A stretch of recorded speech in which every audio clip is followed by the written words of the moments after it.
Hey there, Jed Irvin here, and we're about to start a new series on best practices.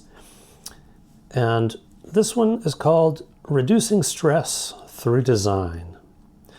Now, I think I remember saying probably in the introduction that one of my goals in this whole best practices bundle was to reduce your stress. Now, there's a lot of ways to think about that. Certain things come to mind as being stressful, but I'm going to throw in a lot of other concepts as being related to stress, and one of them is design. So how can we reduce stress through design? Well, the fact is that if you write code that is easy to understand and well thought out, it is easier to maintain and change. And since you need to maintain and change your software throughout its lifespan, including when you are in a deadline situation, when things are already stressful, if you get to a place where you need to make some changes and it's pretty straightforward how to do it because you've thought through your design well or have decomposed the landscape pretty well, it's just less stressful because it takes less time. It doesn't push you further against a wall. So if you leave a lot of technical debt in your code where you're like, well, I'll fix that later, I'll fix that later, I'll fix that later, and then you're at the deadline, I didn't fix that, I gotta fix it now, I can't afford those 3 hours, that's stress. So I'm just throwing the word stress into what we typically think as technical things because it winds up equating to stress unless things are done thoughtfully and well early on. So there will be a number of videos in this series where we look at stress from different angles in coding. In this video, this first one, simplicity versus optimizing for speed. And I'm going to roll down to the fundamental question. Or rather, I guess I made a statement. Faster code isn't always better code. Now, how can this be? You always want your code to run faster. Well, it turns out that the things you want to run faster are the things that run a bazillion times.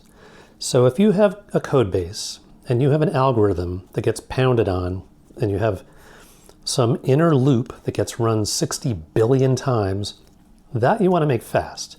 But if you have something that runs once or 100 times, it may not matter that that runs in 1 millisecond or 3 milliseconds or even a second if it only runs occasionally. And I'll tell you a quick story. So I was on a project some years back, and the coder who wrote a particular piece of this landscape was an amazing coder. He knew a lot of libraries very well, and he was able to do an incredible amount of work in one line of code by using some real crazy fancy syntax that none of the rest of the people knew, which was fine until he went away for a month, leaving us to change that code. And it was a bear digging into all the stuff we needed to dig into to figure out what was that syntax doing, because there was no comment, it wasn't intuitive. A whole bunch of us like pounded on it trying to figure out what was going on. And so if he saved a few hours by making that code run fast, but that wasted more hours of our time trying to figure out what that code was doing, then maybe that wasn't the right trade-off to make.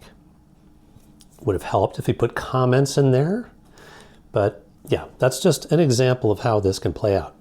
So I'm just going to show you an example of something I did recently in my last project where I made a choice to leave something simple because speed wasn't that important.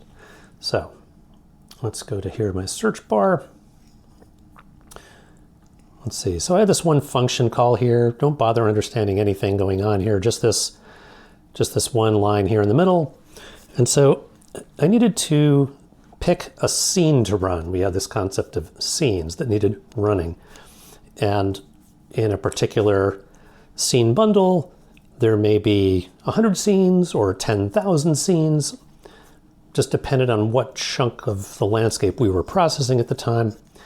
And so I had a directory with a whole bunch of files. Each file mapped to one of these scenes and had a little bit of information about it.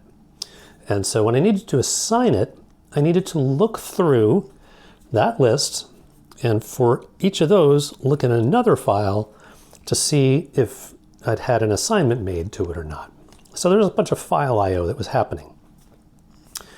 And so how I did it was just a single function here where I pass in all the paths to all the scene files, and I just look through them all until I have one that's a valid scene type. And if it's still waiting for assignment, the first one I find that's waiting for assignment, I'll return it. Otherwise, if I can't find any, I'll return no more scenes to run. So what this means is that every time a scene would be assigned, which would be many times, but would only be once every few minutes, this would run, and it would look through potentially thousands of files, trying to figure out what's the next one to run. Now, since the scenes were taking minutes to run, minutes to hours to run, and looking through 10,000 files was taking 3 seconds to run, or whatever, it just wasn't worth writing a class that would keep track of, okay, in this session, which ones have I already done? Because that would have been faster to look up than doing the file I/O. But I said, I'm just going to try doing this. Going to look from the beginning of the list to the end. Okay, there. Okay, there. Okay, there. But it was just so super fast because computers today are so amazingly fast. It was just inconsequential. So rather than a special class or two to keep track of the state of things, I just left it as a function that figured it all out by pounding on the file system and reading things. So that's just one example of how you can decide to walk away from making things fancy and more complicated because it's just not that important to make that piece run that quickly. Only spend the effort and time to optimize the code that is important to optimize. Now, one way to do this, that's embarrassing. That's better. One way to do this is to use a profiler. So if it's not clear to you which code is taking a long time to run, you can use a profiler which monitors how much time particular chunks of code take to run through the life of a particular execution. So you can just Google Python profilers.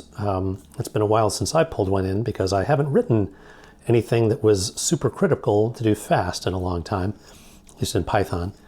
And so, yeah, Google Python profiler, and you'll find some tools that can help you isolate which parts of your code are running or consuming the most CPU time. And then you can look at those functions and you can focus on those, optimize those, add enough comments to make it clear what you're doing so that when you go back to it 9 months from now, it'll be easy to map back into your mind, or the next student who's assigned to that will be able to figure it out without bothering you to understand what's going on. So that's another aspect of the stress. If you can write code in a way that people don't have to keep coming to you for clarification on what it's doing, that's another thing that will not take time, and will not take time at the wrong time, like at a deadline. So I think that probably is a good enough pass through this with the one example. I think we'll leave it there for now. All right, we'll see you at the next video.